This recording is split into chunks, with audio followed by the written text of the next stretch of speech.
easy as I can put it.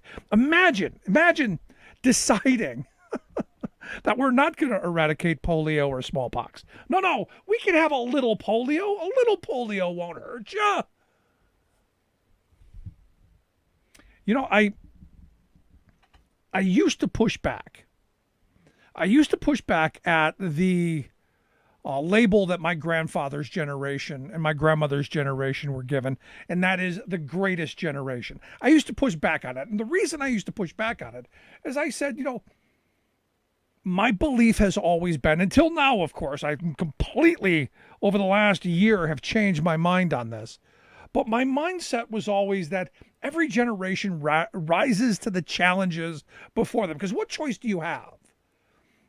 You have to rise to the challenge. You have to take it on. You have to fight back. You have to do what you got to do to get through and to get to the other side. Used to be my belief. My grandfather's generation wasn't any better or any worse than any other generation through history.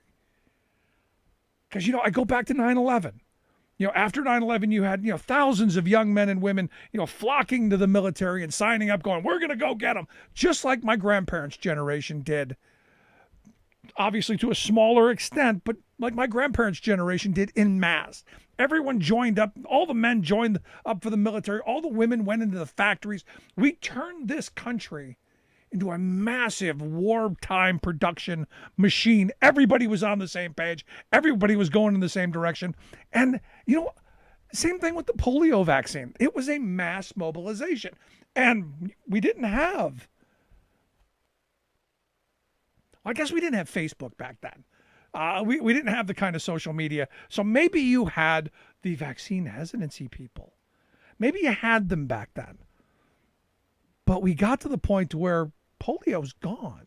You don't hear people getting polio. You don't hear the smallpox coming back and killing people, because that generation rose to the occasion, rose to the challenge of their moment, and did something about it.